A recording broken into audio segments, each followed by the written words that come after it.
Hey everybody, Derek here, and I'm here to bring you another video for the first review episode of the Walking Dead countdown to the season 5 premiere of Walking Dead on October 12th.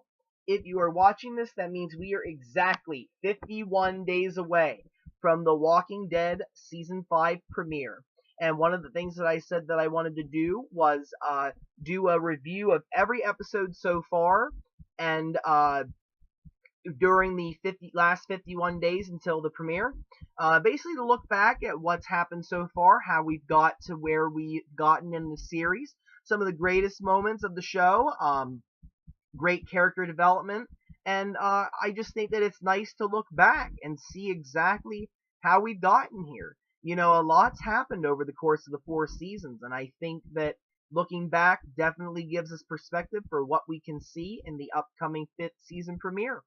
So I'm going to do the very first episode of the series, which was called Days Gone By. It was the title of the very first volume of Walking Dead, written by Robert Kirkman, the comic book. And it basically kind of has a meaning, you know, days gone by with an E on the end of it, kind of like bye, you know, bye-bye. And that's basically what it is. The days of the, you know, society that we lived in before this happened, the Walking Dead apocalypse, are gone. Those days are gone by. Bye-bye. Wave them by. They're not here anymore. You are now in a Walking Dead, you know, zombie apocalypse, and things have changed. And I think that that was what the title meant, and it's also significant to Rick. Because, as you know, Rick is shot during a carjacking. You know, basically these people carjacked a car, went on a high-speed chase, and when they tried to arrest the felons, he gets shot. And he spends perhaps multiple weeks, a month, maybe even more than 1 month in the hospital in a coma. When Rick finally awakens from his coma, he realizes that the world is not what it was. You know, his days of being a police officer, of, you know, protecting society, of, you know, raising his son to, you know, potentially be the next president of the United States, whatever his goals were, those are all gone. Those days have gone by. And now he is in the Walking Dead world and needs to be able to survive. And I think that it was a very big moment. And I think that it was everything you could have asked for in a series premiere, you know. I think it was great. I always rank it as one of my favorite episodes, and I probably will always rank it as one of my favorite episodes because it's just that good. You know, it does a great job of introducing us to Rick, showing the kind of character he is, and basically gets the story running. And I really like how they set up the story to, you know, basically introduce us to Rick and to get us to Atlanta. And I think it had good pacing. It had good introduction of the walkers. It had good characters. It was a good episode, all in all. One of my favorite parts of The Walking Dead's Days Gone By is that it really had more elements of the comic from the very first issue, with a few exceptions. One of the things that I like was that they kept with the story and introduced Morgan and Dwayne in the TV show, and Rick ends up getting hit in the face by Dwayne with a shovel, and it, you know, pretty much mirrors what happened in the comic. And I think that, you know, introducing them definitely gives us a chance to give Rick the opportunity to understand what's going on, because Rick wakes up from the coma, and I think he just thinks it's some kind of epidemic hit and people died, because all over the place he sees dead bodies, and then his one hint is, you know, he walks up to the doors that say "Don't open, dead inside," and the hands start reaching out, you know, and you see like the walkers' hands, but you don't actually see the walkers. And that's the big difference from the comics, is that in the comics, he opens the door and you just see walkers all over the freaking place, and he's freaking out. You know, he doesn't understand what's going on. And he also runs into a walker on the stairs. But Rick doesn't run into a walker until he gets on the bicycle and sees that Walker, which is we call it Bicycle Girl Walker, or you also have Walker Hannah from the webisode. It turns out that that's who the Walker is, was a woman named Hannah who died in the first webisode. And, Rick definitely has no idea what's going on. He goes back to his house. Rick finds that Lori and Carl have left, and he's just basically wandering around. He almost gets eaten by a walker. Walker almost gets him. He has no idea. And Morgan and Dwayne decide to take Rick in. And it shows early on that, we're still in the stages where I think it was the early days of the apocalypse. I really don't think that a lot of time had passed. At most, maybe it was a month to 6 weeks, I would estimate. I'm not 100% sure on timeline there, but that would be my estimate for how long it's been. And you see that people are still willing to, trust each other. Morgan and Dwayne could have easily killed Rick or just left him there to be eaten, but they decided to take him in. And, Morgan basically redresses Rick's wound, which he still had a little bit of an infection. It was still fresh, the gunshot wound. And basically Morgan introduces Rick to this new zombie apocalypse world. And I really like the exchange between Rick and Morgan, because I find that Morgan's a lot more intense in the TV show than he was in the comics. In the comics, he starts out being a almost friendly guy. I think that he was perhaps a little too friendly. Didn't really sink in too much. Like, you didn't really think that there was a zombie apocalypse whenever you saw Morgan. He kind of wasn't really as careful as a character, in my opinion, in the comics. But in the TV series, you see he's still a good guy, but he's hardened a little bit. He's intense. He's like, did you get bit? He wants to get all the information he can out of Rick, and he informs Rick, hey, you mess with me, I'm gonna take this knife, I'm gonna gut you with it. He was not playing games, whereas in the comics he's not as threatening to Rick originally. Now their relationship does warm up a little bit. They start to become friendly, and Rick definitely helps them out. He takes them to the police station. He lets them shower, gets them guns so that they can protect themselves and learn how to, defend themselves against the walkers. And you see that develops. And I also love how they show Morgan's wife in the TV show. In the comics, you hear that his wife got killed by the walkers, but in this one, you actually see her. And, you see how she died in the house, became a walker, and is wandering outside. And it's kind of a haunting reminder to Morgan, of his failure, his failure to protect his family. He protected his son, but he didn't protect his wife.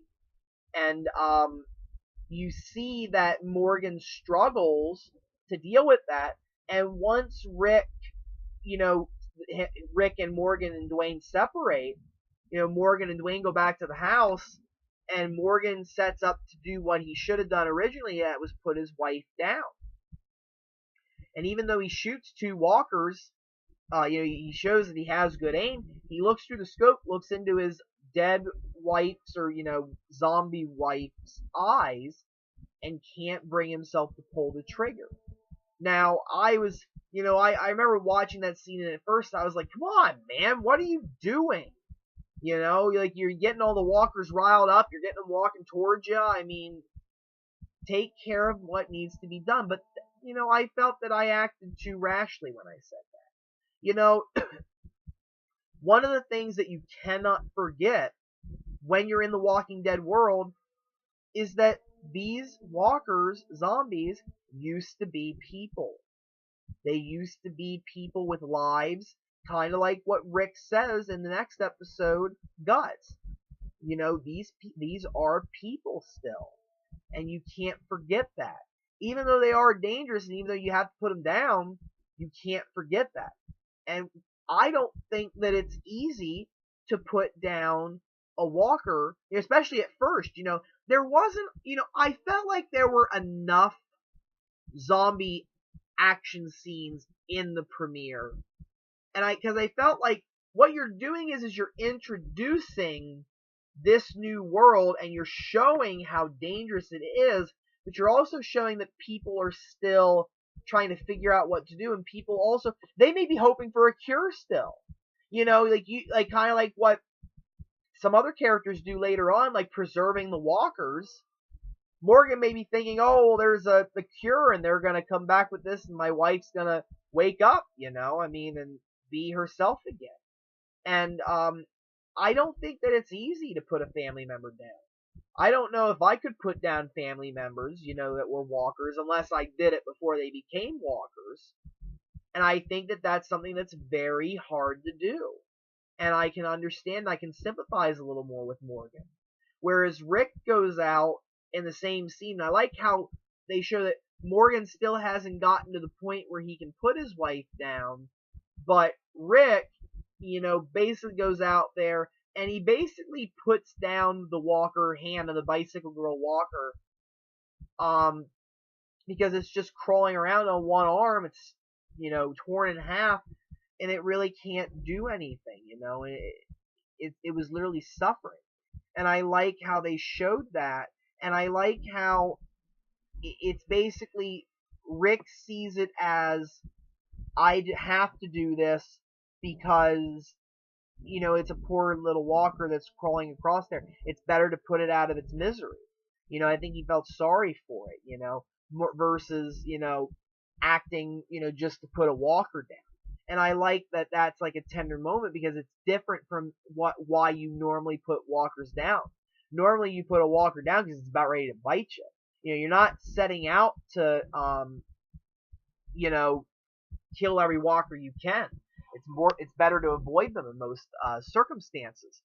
And Rick basically gives us a new, thought to look at the walkers. You look at them as, an unfortunate event. Who wants to really walk around? I mean, you don't know what necessarily a walker's thinking. I mean, you know that only this part of their brain comes back, the part that gets them moving, but the U part doesn't come back, according to what they say at the CDC. And, you can look at it as putting something down that, is just walking around and rotting, and it's kind of because you feel sorry for them. And I like how they had like a different look on that. And I really enjoyed that. And I did enjoy that there weren't there was just enough walker action scenes, as I said. Not every episode of Walking Dead needs to kill 50 walkers in order for it to be a good episode. Some of my favorite episodes don't have as big a body counts as walkers. And I think that if you can provide a better, more, storyline for the characters versus the zombies, and you balance them out good enough, you're going to have a great episode even if you only kill one walker. It's true. But you have to do it right. And I think they did a good job here. I like how Rick put his former deputy down. He gets to Atlanta and he has to basically crawl under the tank. And it just shows that, Rick is still learning about, the Walking Dead world. And a lot of the characters are still learning. And one of the things you learn is, you don't go into the town and empty your gun into a group of walkers, because sound attracts them. And they end up basically, storming after Rick, and Rick's, running away from him on the horse that he found, and he gets underneath the tank, and, he almost, he's getting ready to pull the trigger because he thinks this is it. And I love how, like, they create such intense scenes, and then they also, kind of like add a little bit of humor into it, or like a bit of a like, oh my goodness moment. Like, I love how he's getting ready, he looks up and he's about ready to, pull the trigger and end his life because he doesn't want to be eaten. He looks up and sees there's a hole in the bottom of the tank and just rolls up in there and saves himself. And then, you chuckle a little bit. You're like, wow, that was a very nice, nicely written scene. And I think the first episode had a lot of them. Especially the very first scene when Rick shoots the little girl walker with the teddy bear. That scene right there showed that this show was going to be intense. It was going to be sad. It was going to be, shocking. And it was going to break various barriers that we may not be used to as audience members. Usually you don't kill children in TV series. Whether they're vampires, whether they're walkers, whether they're whatever. Normally we don't do that. Sometimes we do, but it's a taboo topic. It's not really something that it's not a road that you want to go down, because you can really turn things the wrong way, and it can definitely really be hard hitting. And I think that showing that little girl walker the way that she was, and I think that it's one of, she was one of the most unique zombies of the show, definitely gave off the impression that this was a very harsh world and we were going to see some harsh things. If that walker would have just been an adult, I don't think you would have felt the same way. I think you would have just been like, it's another walker. It is what it is. But seeing that little girl walking around that way broke your heart. It broke mine. Watching that, it was just so heartbreaking to see that girl turn around and she's got half of her lip, pretty much torn off her face, and she's a walker. And it's disheartening. And they want you to connect with the world as much as, the characters are feeling it. And in that situation, you're feeling the same thing that Rick's feeling. Wow, that little girl is a walker, not a living girl anymore. She had her whole life ahead of her, and now because of this, she's a zombie. And I love how Walking Dead continues to try to make you feel about what the same thing the characters are feeling. When Rick is looking at that little girl walker, you're looking at it the same way. And it's a big deal, and it's something that hits you here. And I think that is something that Walking Dead did a very good job in the series premiere. It made you feel emotions throughout the whole entire episode, and it really got you connected, and it really helped you identify with these characters. And we also get a little appearance of Shane and Lori and Carl and their relationship. You know that that's Lori because Rick and Shane have a conversation in the police car about Lori. And I think that, it does a great job of showing that there is going to be tension. Automatically they introduce Lori, and she's basically telling Shane, we need to get out there, we need to post signs on the highway, we need to do this, we need to do that, we need to do this. And Shane is basically taking a leadership role and is basically saying, no, we need to follow the rules I've set forth. No one goes out alone. It's too risky to do certain things. And Lori's just not going to have it. Lori is not a person that really wants to be told what to do. I think she's a very, woman who wants to get what she wants. And I mean, Shane's the same way. Shane, is a very controlling guy. And he establishes himself in this group as a leader, being a former police officer, being, the way that he is. He's a very intense, tough guy. And I think that he definitely had leadership qualities. There's no doubt about it. He did a good job keeping these guys safe up in the mountains and was providing for them.